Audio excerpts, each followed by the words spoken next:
السلام علیکم۔ امید ہے آپ سب خیریت سے ہوں گے۔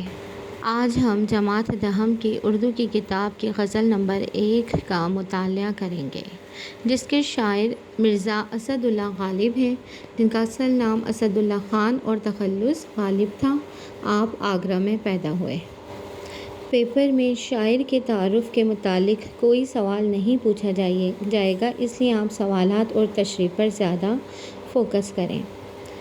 غزل کا آغاز کرتے ہیں۔ بازیچۂ اطفال ہے دنیا میرے آگے، ہوتا ہے شب و روز تماشا میرے آگے۔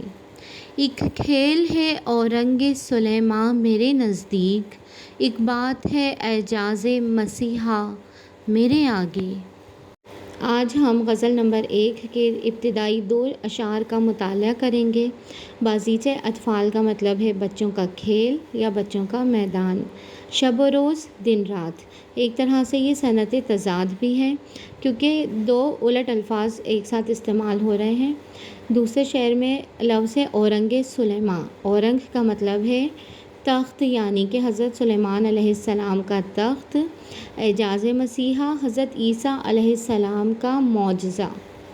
بچوں، آپ کو دوسرا شعر پڑھ کر اندازہ ہو گیا ہوگا کہ ہم نے جو تلمیح کی تعریف پڑھی تھی، تو دوسرا شعر تلمیح کا شعر ہے، کیونکہ اس میں 2 واقعات کا ذکر ہو رہا ہے، ایک حضرت سلیمان علیہ السلام کا اور دوسرا حضرت عیسیٰ علیہ السلام کے معجزے کا۔ پہلے شعر کا مفہوم کچھ اس طرح ہوگا کہ میرے نزدیک دنیا بچوں کے کھیل کا میدان ہے، جہاں دن رات میرے سامنے تماشا ہوتا ہے۔ تشریح میں سب سے پہلے ہم شاعر کا تھوڑا سا حوالہ بیان کریں گے۔ مرزا غالب کی شاعری جذبات و احساسات کی لطافت سے معمور ہے۔ زبان کی چاشنی اور بیان کی دل آویزی ان کے کلام کو ایک وقار عطا کرتی ہے اور انہیں اردو ادب میں منفرد مقام سے نوازتی ہے۔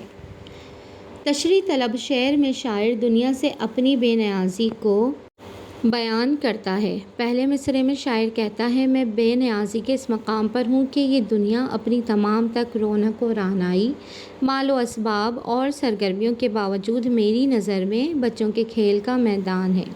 میرے نزدیک اس کی حیثیت بہت معمولی ہے، کیونکہ شاعر کا جو دل ہے وہ دنیا سے اٹھ چکا ہے۔ میں پہلے بھی بتا چکی ہوں کہ غزل کے اشعار میں ہر مصرعے کی تشریح الگ ہوگی، اور آپ نے اس طرح سے لکھنا ہے کہ پہلے مصرعے میں شاعر کہتا ہے کہ، اور دوسرے مصرعے میں شاعر کہتا ہے کہ، یا دوسرے مصرعے میں شاعر مزید کہتے ہیں کہ۔ لیکن نظم میں اس طرح نہیں ہوگا۔ نظم میں آپ نے ایک ربط کے ساتھ دونوں اشعار کی ایک ساتھ تشریح کرنی ہے، لیکن غزل میں دونوں مصرعوں کی الگ الگ تشریح کرنی ہے۔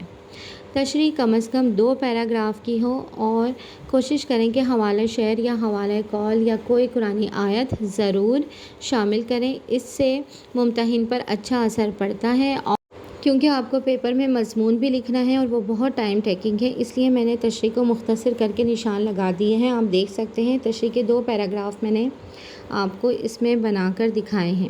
دوسرے مصرعے میں شاعر کہتا ہے، دن رات میرے سامنے ایک تماشا ہوتا ہے، دنیا کی چہل پہل، دنیا کی دلچسپیاں، حادثات اور عجائبات، موت و حیات کے سلسلے میرے نزدیک بچوں کا کھیل تماشا ہے، جنہیں دیکھ کر میں مسکرا دیتا ہوں۔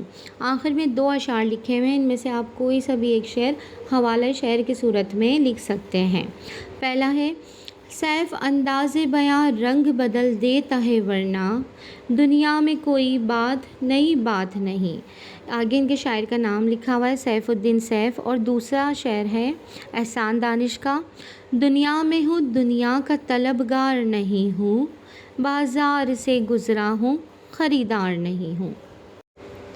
دوسرے شعر کا مفہوم اس طرح ہے کہ حضرت سلیمان کے تخت کا ہواؤں میں اڑنا اور حضرت عیسیٰ کی مسیحائی کے معجزے میرے لیے معمولی بات ہیں، یعنی کہ شاعر جو ہیں وہ دنیا سے اس قدر اچاٹ ہو چکے ہیں کہ اگر کوئی ان کے سامنے حضرت سلیمان علیہ السلام کے تخت کے اڑنا یا حضرت عیسیٰ کی مسیحائی کے معجزے کی بات بھی کرتا ہے، تو وہ کہتے ہیں کہ یہ سب کچھ نارمل ہے، مجھے ان میں کوئی انٹرسٹ، کوئی دلچسپی نہیں ہے۔ دوسرے شعر کی تشریح کا آغاز بھی ہم شاعر کے مختصر تعارف سے کریں گے، اس کے بعد ہم اسی طرح سے لکھیں گے کہ تشریح طلب شعر میں شاعر اپنی بے نیازی اور خود اعتمادی کو بیان کرتا ہے۔ اور دو اہم مذہبی اور تاریخی شخصیات کے معجزات کا ذکر کر کے ان سے متعلق اپنی کیفیت بیان کرتا ہے۔ بنیادی طور پر یہ شعر تلمیح کا شعر کہلاتا ہے۔ پہلے مصرعے میں شاعر نے مشہور تلمیح اورنگ سلیمان استعمال کی ہے، جس کے معنی حضرت سلیمان علیہ السلام کا تخت اور ان کی بادشاہت ہے۔ پھر ہم اس پیراگراف میں حضرت سلیمان علیہ السلام کی تلمیح کی وضاحت کریں گے۔ دوسرے مصرعے میں شاعر ایک اور تلمیح اعجاز مسیحا استعمال کرتا ہے، جس کے معنی حضرت عیسیٰ علیہ السلام کی مسیحائی کا معجزہ ہے۔ حضرت عیسیٰ علیہ السلام کو اللہ تعالیٰ نے غیر معمولی معجزات عطا فرمائے تھے، جن میں سے ایک معجزہ مسیحائی تھا، یعنی آپ خدا کے حکم سے دائمی اور قریب المرگ مریضوں کو شفا دیتے تھے۔ آپ نے اس میں یہاں دو اشعار لکھے ہوئے ہیں، جس میں سے آپ کوئی سا بھی ایک شعر یاد کر کے حوالے شعر کے صورت میں لکھ سکتے ہیں۔ ایک دن مرنا ہے آخر موت ہے، کر لے جو کرنا ہے آخر موت ہے۔ آنکھ جو کچھ دیکھتی ہے لب پہ آ سکتا نہیں، محو حیرت ہوں کہ دنیا کیا سے کیا ہو جائے گی۔ یہاں آپ کو یہ یاد رہے کہ اگر شعر پیراگراف سے مطابقت نہیں رکھتا تو آپ اسے آخر میں لکھیں، ٹھیک ہے؟